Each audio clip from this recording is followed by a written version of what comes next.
Saludos amigos, 1 de enero, un nuevo año 2025 que empieza por desgracia con una pésima noticia. En Nueva Orleans, en Estados Unidos, ha habido un atentado análogo al de Magdeburgo hace unos días en Alemania, un atropello a una multitud, en aquel caso era en un mercadillo navideño, en este caso en la multitud que celebraba el Año Nuevo.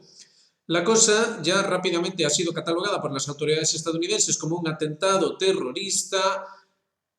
El que perpetró este atropello ya se da por muerto, supuestamente habría sido tiroteado por la policía y supuestamente también formaría parte de un ya saben, supuesto atentado que algunos ya vinculan al ISIS, por eso de que el vehículo llevaba lo que podría ser interpretado como una bandera negra. En fin, la cosa es sospechosa como mínimo. ¿Por qué? ¿Por qué precisamente el día 1 de enero? ¿Por qué precisamente en Estados Unidos empiezan las cosas de esta manera tan triste, la verdad? Por lo demás, bueno, ya saben, les felicitamos el año y esperemos que a pesar de esta noticia y a pesar de este tipo de noticias horribles que, por desgracia, siempre cabe tener que cubrir, después de todo, bueno, hay que hacer la información necesaria, pero aún así esperemos que pasen ustedes un muy feliz año 2025. Entonces, tenemos varias noticias para cubrir. Insistimos, empezamos ya en tono bélico. Empezamos en tono bélico porque también ha habido movimiento en Europa con respecto a la cuestión del gas, la cuestión de Zelensky, que ha cumplido su amenaza de cortar el paso del gas ruso a través de su territorio, a través del territorio ucraniano, vaya, pero Ucrania es suya, puesto que gobierna allí muy democráticamente, pero sin elecciones, eso sí. Y bueno, no hay noticias de que la situación vaya a cambiar, al menos no siempre según la opinión o el juicio del propio Zelensky, el cual, bueno, sigue con lo que los húngaros mismos han catalogado como locura hitleriana de búnker. Bueno, ya veremos qué es lo que pasa, pero también hay que tener en cuenta que los moldavos no habían pagado el gas ruso y que Gazprom, bueno, había dicho que cortaría el gas si no les pagaban en el suministro concreto a Moldavia, y esto ha afectado a Transnistria, con lo cual, a ver, es lo que ya habíamos dicho aquí, ya habíamos llamado la atención acerca de ello. Obviamente esto formaría parte de una estrategia, vamos a llamarle así, una estrategia o algo así por el estilo, según la cual lo que se buscaría es perjudicar a aquellos estados o aquellos territorios que serían favorables a Rusia o que tendrían una importancia a diferentes niveles para Rusia. Es decir, se trataría de hacerle daño a ese enemigo, ese Putin que cumple 25 años al frente del país eslavo. Tengan en consideración que, por ejemplo, en Dedurán, ellos ya especulan, tanto Alexander Mercuris como Alex Christoforou ya especulaban acerca de que, bueno, lo que estaría haciendo la Unión Europea, más concretamente, sería una suerte de guerra energética contra Rusia.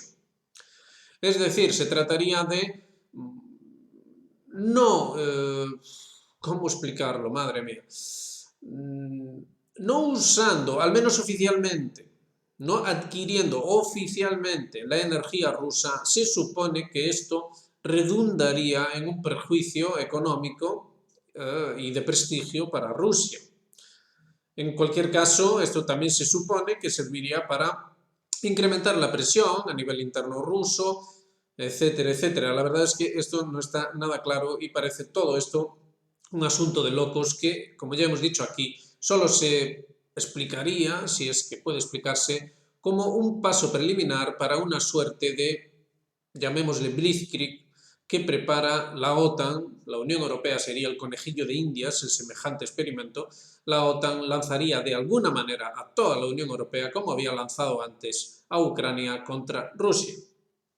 Así están las cosas. Así que pasamos a los recortes, porque la verdad es que hay unos cuantos y son muy interesantes. Fíjense, el país ya lo tiene clarísimo. Putin, cumple 25 años al mando de Rusia con la guerra en Ucrania y el autoritarismo interno en el punto álgido. Fíjense, autoritarismo. Siempre lo mismo. Siempre se cataloga con este término a todo aquel que no sea afecto a, digamos, plegarse a los designios occidentales. El endurecimiento del régimen, fíjense las palabras, ha sido un proceso gradual en el que Putin contó con la lealtad pasiva de la población a cambio de una estabilidad que su ambición ha quebrado. Fíjense que los rusos serían, en este sentido, tal y como pueden apreciar, serían culpables, pasivamente, pero culpables. Es decir, tendríamos aquí un consenso del mal, un consenso para sostener en el poder a este malvadísimo Putin que 25 años después, la verdad, y eso no lo dicen ni aquí ni en ningún medio occidental, 25 años después, la verdad, ha conseguido llevar a Rusia a unos resultados espectaculares. Más allá de que seamos entusiastas o no del señor Putin, lo que sí que es indiscutible es que hace 25 años nadie daba un duro por Rusia, nadie daba un céntimo por Rusia, nadie creía que Rusia tuviese ningún futuro en absoluto. De hecho, ya ven ahí al señor Yeltsin, que representaba muy bien, digamos, lo que se percibía acerca de Rusia, ¿no? Es decir, ese país del vodka, del exceso, de las oligarquías, mafias, etcétera, etcétera. Y lo cierto es que ahora, insistimos, por mucho que queramos abominar de la figura de Putin, lo cierto es que Rusia se presenta al mundo como un país moderno con ciertos puntos muy fuertes, la verdad, a nivel industrial, a nivel de producción y óptima, por lo demás, de materias primas y además, digamos, procesadas, en algunos casos, de hecho, procesadas al máximo nivel, digamos, son los primeros productores, por ejemplo, de uranio, o de los procesos necesarios para el enriquecimiento del uranio, entre otras cosas, y bueno, su nivel también de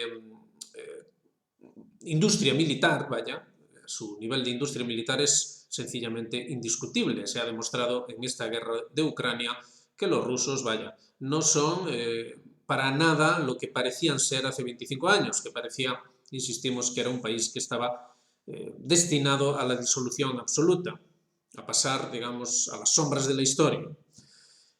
Es una efeméride importante porque era un 31 de diciembre que Yeltsin pues, le daba el relevo a este desconocido Putin, a este desconocido agente del KGB, que iba a tomar las riendas de ese país y que, insistimos, 25 años después hay que ver dónde lo ha llevado. Es como para reflexionar y es sin duda una noticia muy notable de este 2025 que acaba de empezar. Empieza 2025 con ese 25 aniversario de la gestión de Putin y de todo lo que ha implicado para el mundo. No es poca cosa. Fíjense porque Martianov nos habla también de otro de los eventos que ha ocurrido estos días, la muerte de Jimmy Carter a los 100 años, nada menos. El que había sido presidente de Estados Unidos murió y algunos, bueno, dentro del mundillo, vamos a llamarle así, de la propaganda que tiende siempre a pintar de color de rosa todo lo que viene de Estados Unidos, se han querido ver a Jimmy Carter como, bueno, un presidente maravilloso, muy preocupado por la causa palestina, etcétera, etcétera. Bueno, no vamos a discutir aquí los puntos, digamos, fuertes y los puntos flacos de Carter en ese sentido, al menos en ese enfoque propagandístico, pero lo que sí que vamos a decir, y aquí lo menciona Martianov, citando a su vez a Larry Johnson, es que Carter sentó las bases para el mundo en el que vivimos ahora, nos guste o no. Es decir, independientemente de cuestiones puntuales, a nivel estratégico, tenemos que el mundo de aquella administración Carter, que duraba desde el año 77 al 81, ese mundo que quedó, digamos, fijado en una serie de nociones centrales, ese mundo define al 100% el mundo actual en el que vivimos. La confrontación con la Unión Soviética en aquel momento, con Rusia ahora, esa gestión de los asuntos del Oriente Medio siempre a favor de los intereses imperiales, unos asuntos que quedan sin resolver, aquella rocambolesca, por lo demás, operación fallida en torno a la cuestión de los rehenes en Teherán en 1979, los acuerdos de Camp David que, si bien por un lado zanjaban la paz entre Israel y Egipto, que aún dura, pero por otro lado, digamos que dejaban totalmente abierto lo que ha sido ese expansionismo a lo loco de Israel, que estos días precisamente se está consolidando. Ha habido noticias de cómo los lugareños de la zona de los Altos del Golán, no la que ya tenía ocupada Israel, sino la que está ocupando ahora más, los ciudadanos del lugar dicen que los israelíes están disparando al estilo de lo que hacen en Gaza contra los civiles. Veremos qué es lo que pasa ahí, pero, en fin, las perspectivas no son nada buenas. También una nota curiosa, habíamos hablado de Francia y de cómo Francia había, digamos que dado un paso en falso en torno a ese extraño colapso de Siria que marcó el final del año.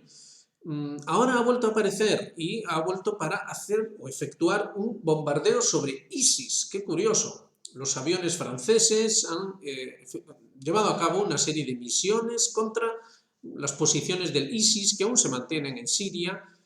Es algo llamativo como poco. Están ahí los británicos, los franceses, es decir, quien más y quien menos, nadie quiere perder su cuota de participación dentro del experimento postestatal neofeudal de la nueva Siria. Bueno, muchas cosas de las que hablar, pero a donde queríamos llegar con el artículo que nos presenta Martianov es algo que vamos a abrir a partir de ahora. En 2025, bueno, vamos también en geopolítica actual, vamos a dar un paso más, vamos a dar un paso al frente y vamos a profundizar en algunas cuestiones. Y esta es una de ellas. Fíjense cómo Martianov, a la hora de valorar el protagonismo a nivel de política exterior, a nivel de estrategia, en política exterior de la administración Carter, él señala al señor Brzezinski. Este infame personaje, Brzezinski, que junto con Kissinger son, digamos, como los dos grandes exponentes de la estrategia estadounidense que ha llevado al mundo a la situación en la que está ahora, nos guste o no.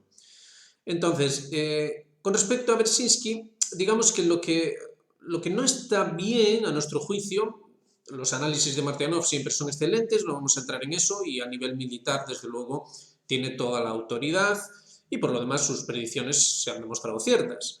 Pero a nivel geopolítico, a nivel de relaciones internacionales, incluso a la hora de valorar los asuntos civilizatorios, ya sea a nivel cultural, tal y como lo plantean los modernos, o cualquier otro nivel, lo cierto es que Martianov, lo mismo que otros muchos analistas, y en ese sentido echamos en falta dentro del análisis geopolítico esta cuestión, no tienen en consideración la conexión con un elemento del saber, un elemento del conocimiento tradicional que sí estaba presente en todas las civilizaciones, que también está presente en la civilización occidental, en el proyecto civilizatorio occidental, pero ojo, de manera diferente. Pero digamos que esos puntos de conexión, esa necesaria investigación debe llevarse a cabo. Entonces, Brzezinski no es como pretende, digamos, zanjar Martianov, simplemente un tonto, un estudiante de humanidades que no sabe nada de ciencia militar, que no sabe nada de matemáticas, de ciencias duras, ciencias exactas.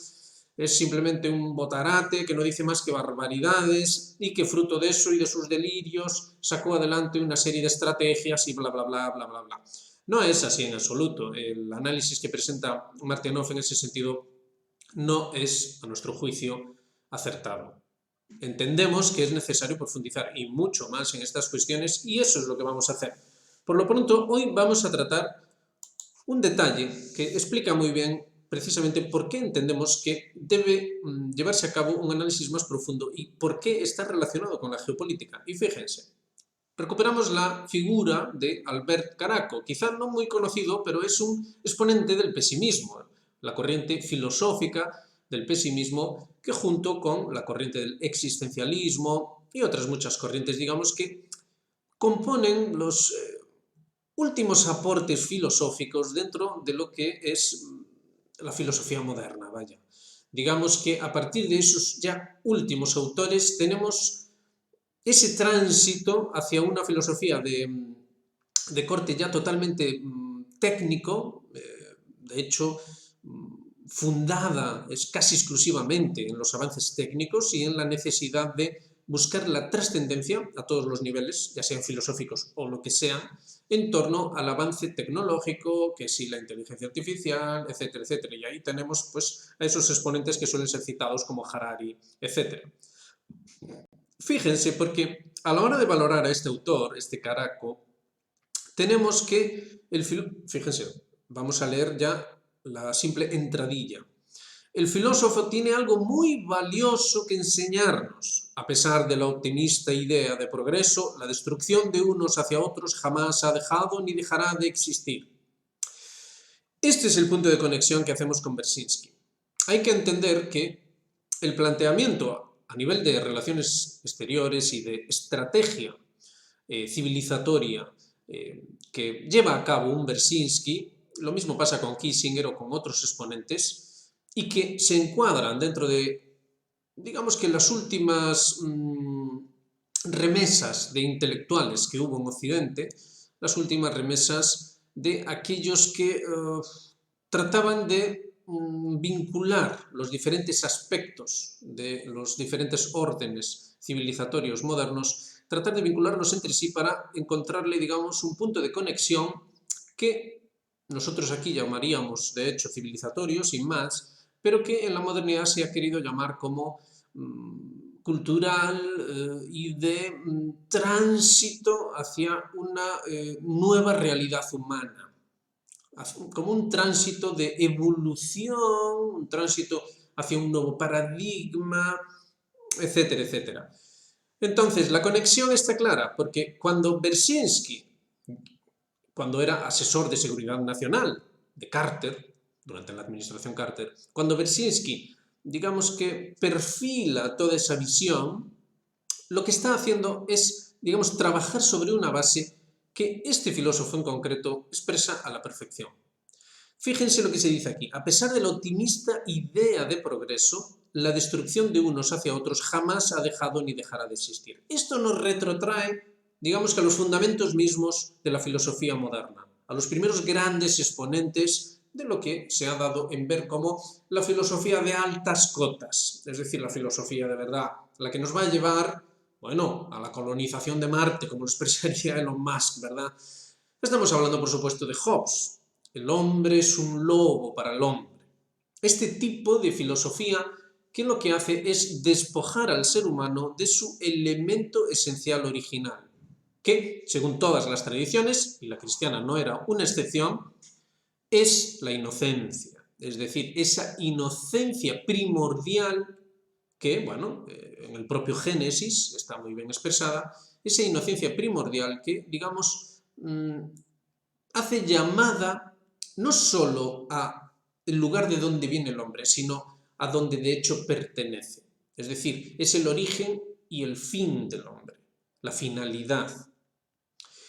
Esto es roto ya en la Reforma Protestante. Todos sabemos la visión que ya cuaja con la figura de Lutero en torno a la negación explícita, por lo demás, del libre albedrío y esa visión, digamos, utilitarista, pragmática, utilitarista del ser humano, que después va a derivar en eso que Max Weber, digamos, teorizó o conceptualizó como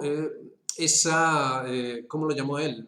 Ética protestante, es decir, una ética del trabajo, etcétera. Es decir, ese ser humano ya cuantificado, vinculado a una organización fabril, una organización, digamos, logística, ¿no?, para entendernos, de los diferentes aspectos de lo que ya se concebía como una vida nueva. Si hacemos la conexión, y está ahí, fíjense, entre ese lejano, aparentemente lejano Hobbes y Caraco, fíjense, la destrucción de unos hacia otros jamás ha dejado ni dejará de existir. Es decir, lo que define al ser humano, lo que define la realidad, es la destrucción. Es algo curioso, porque Martianov es un analista militar y él, bueno, hace llamada a ese tipo de filosofía también cuando, citando la novela de Herbert Dunn, pues hacía uso de esa frase, ¿no?, de, digamos que aquello que puede ser destruido, pues digamos que si tú puedes destruir algo, entonces te pertenece, es decir, realmente tienes poder sobre ese algo. Solo se tiene poder sobre aquello que se puede destruir. Entonces, cuidado, porque aquí hay algo muy sutil, pero muy oscuro, que digamos que va y va y va. Leamos el párrafo final del artículo que nos presentan aquí en esta publicación. A pesar de la defensa de la autoinmolación, puesto que el señor Caraco, bueno, era un entusiasta del suicidio, de hecho lo practicó, es decir, él era tan misántropo que acabó suicidándose. Caraco tiene algo muy valioso que enseñarnos, la conciencia de que a pesar de la optimista idea de progreso de los avances de la ciencia y la tecnología, la destrucción de unos hacia otros jamás ha dejado ni dejará de existir. Somos víctimas de nuestros odios, de impulsos irracionales y egoístas que parecen programarnos para seguir manchando con sangre y violencia toda civilización.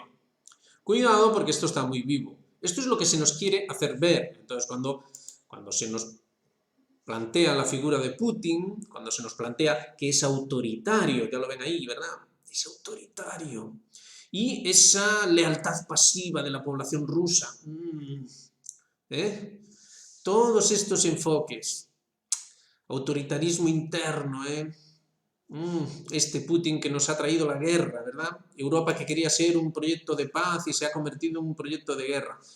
Pues todo esto tiene un origen y se nos quiere hacer creer que ese es el origen mismo de la vida, del cosmos y de todo, de toda la realidad. No es cuestión baladí, ojo a esto. El exterminio será el común denominador de las políticas por venir. El fin del siglo, y esto es una cita textual, el fin del siglo verá el triunfo de la muerte. No subsistirá isla en la que los poderosos puedan ocultarse al infierno general que nos prepara. Y el espectáculo de esa agonía será la consolación, etcétera, etcétera. Bueno, este autor, Albert Caraco, vivió en la primera mitad del siglo XX, hasta 1971, que es cuando decidió en día de septiembre suicidarse.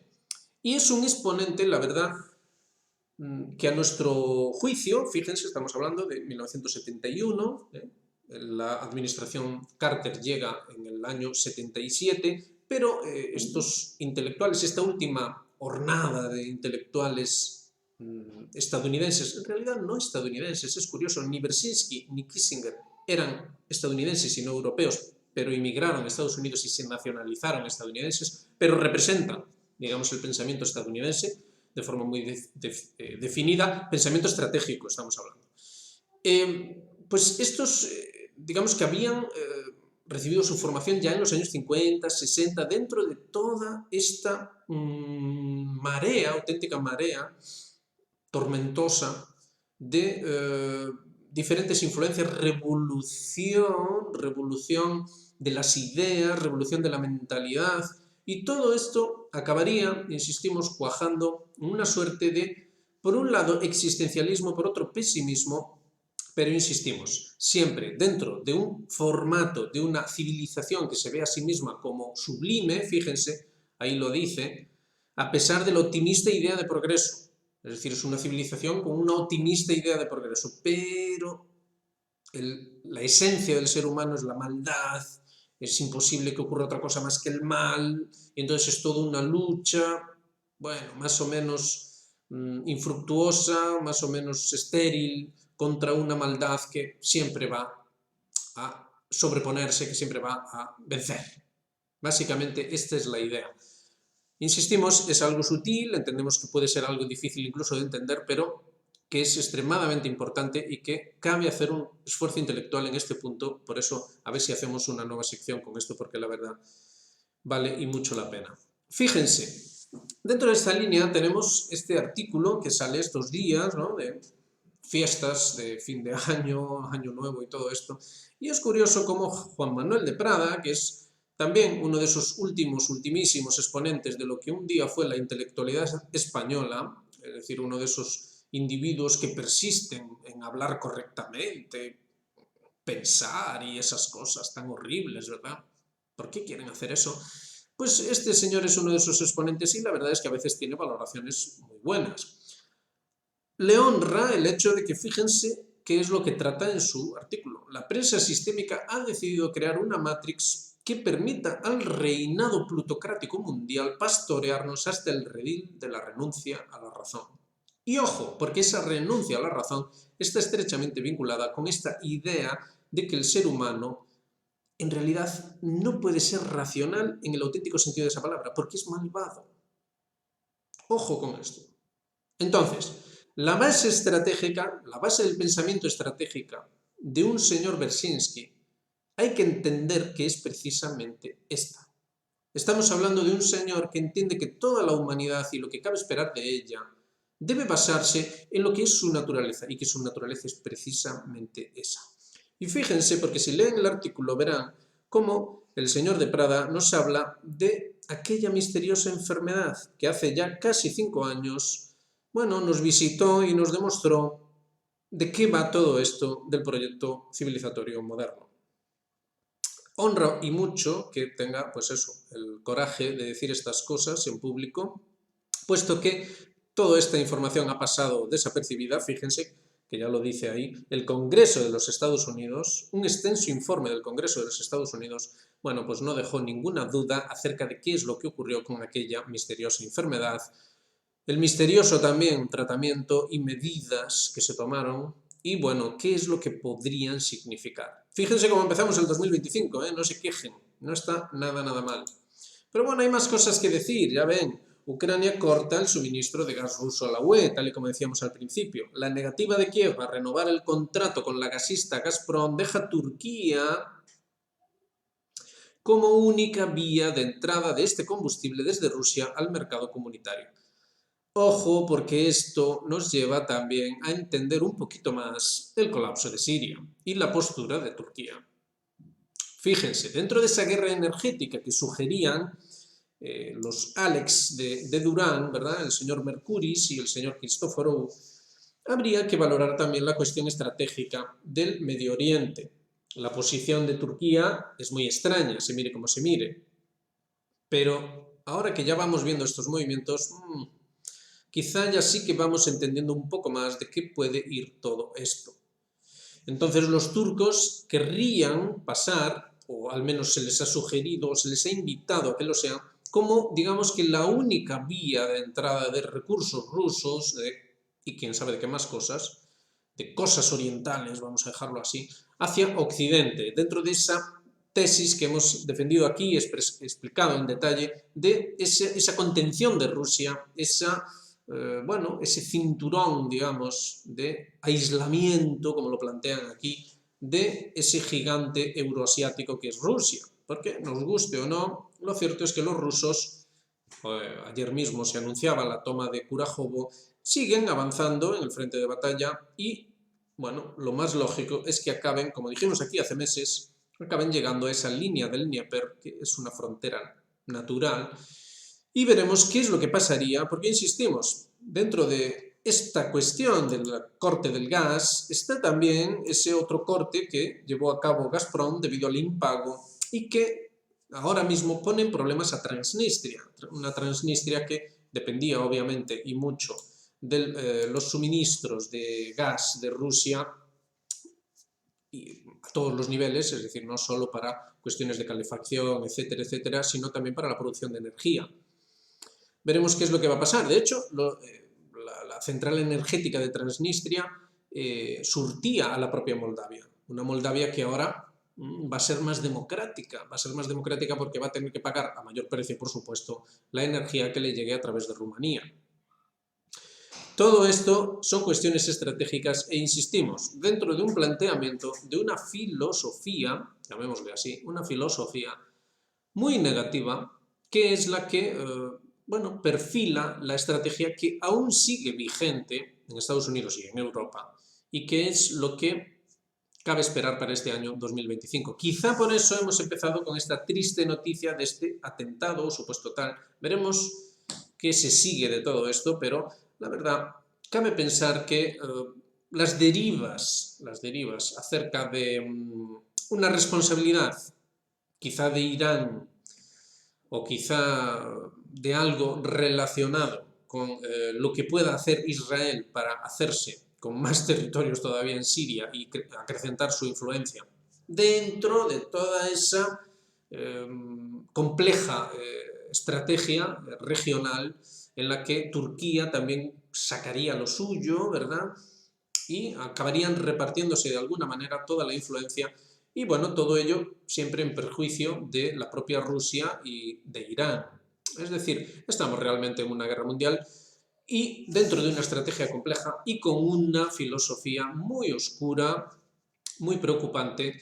Insistimos, 25 años de gobierno, o de liderazgo más bien, liderazgo del señor Putin sobre Rusia, un mundo muy cambiado, un mundo en el que, si bien queda muy bien afirmada ese pesimismo esencial en el ser humano por parte occidental, lo cierto es que las potencias orientales, sean sinceras o no al plantearlo, lo cierto es que suscriben otro tipo de nociones. Las propias celebraciones navideñas, etcétera, etcétera, ya van en esa línea, digamos.